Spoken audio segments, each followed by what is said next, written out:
Well, Congresswoman Michelle Bachmann is catching heat for some very controversial statements she made about Minnesota Representative Keith Ellison and others. She claims the first Muslim ever elected to Congress has a long record of being associated with the Muslim Brotherhood. She made the allegations on the Glenn Beck radio show on Thursday.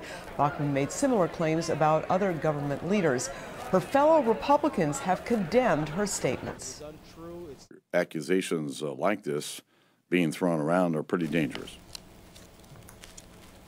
Republican House Speaker John Boehner is condemning Representative Bachmann's calls to look into government infiltration by Muslim extremists.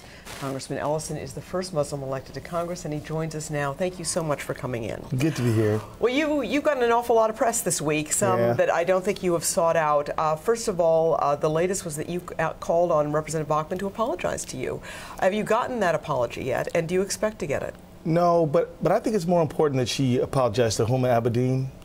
Huma is not an elected public official. She's just a patriotic American. And she is the top aide. This is kind of what started this. She's a top aide to Secretary of State Hillary Rodham Clinton. Yeah, and has been working with Hillary Clinton since she was 20 years old as a White House intern, and has an impeccable reputation.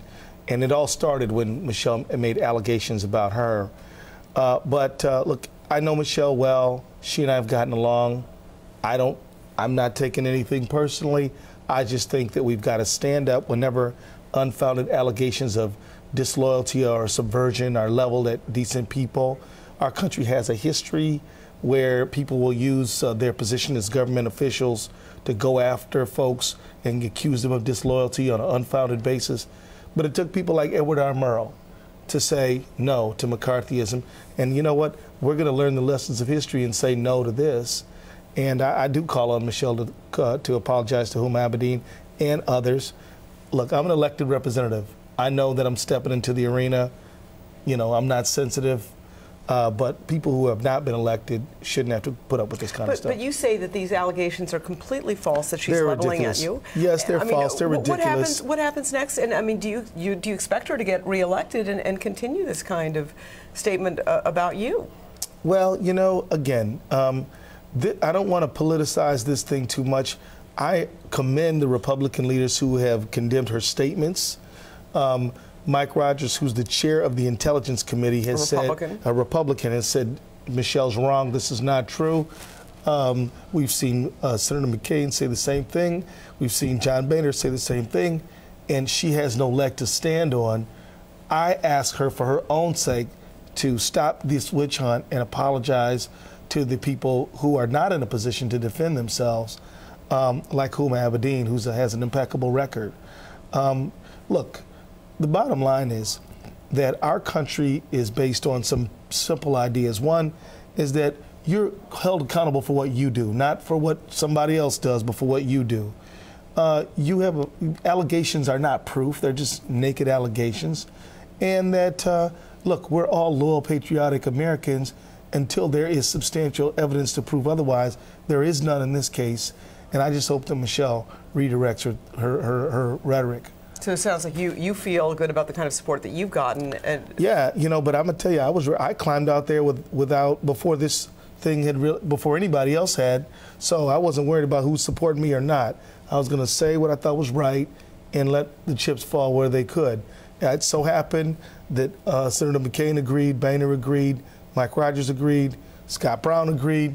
There's a whole lot of other Republicans who agreed, and Democrats, of course. But so this is not really a partisan thing.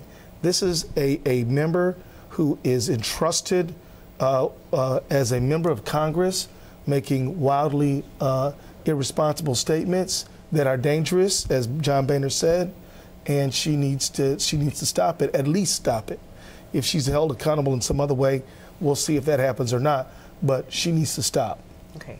Switching gears here, obviously the nation is badly shaken by this horrible tragedy in Colorado. Oh my God, yeah, my heart goes out. One of the things that has emerged is that this suspect purchased 4 guns, including a AR-15 assault rifle, yes, and 6,000 rounds of ammunition, spending $15,000. A lot of his purchases were over the internet in the past 2 months. Your thoughts about that? Is it now time for some kind of regulation of these kinds of purchases? Absolutely. And, you know, I mean, in this case is sadly another and the latest example of why we need sensible, fair gun regulation. I mean, look, you know, my colleague, Gabby Giffords, and all of her constituents shot up, several of them killed by a person who's mentally ill and bought a 30-round clip over the counter only a month before. We can at least ban the assault rifles, ban the high-capacity clips, send up some alerts when people are buying inordinate amounts of ammunition. Some kind of alert trigger to the FBI that somebody's bought 6,000 rounds of ammunition in a very short time. Close these gun show loopholes.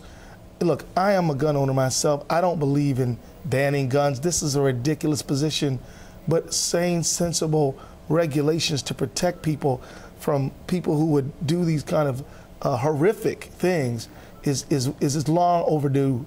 And maybe now we can have a real debate over gun control. I mean, but you know, just a few weeks ago, you know, when the contempt of Congress was done on Holder a few weeks ago, much of what drove that people to do that is that the NRA wanted them to vote for that position. Of course, I voted no on it. But the gun lobby is incredibly powerful, perhaps the most powerful in Washington. So it takes a certain amount of political courage to stand up to them, but I'm ready to, and I bet a lot of other members are too. Well, Congressman Keith Ellison, it's always a pleasure. Thank you so much for coming in. Thank you, ma'am. Thank you.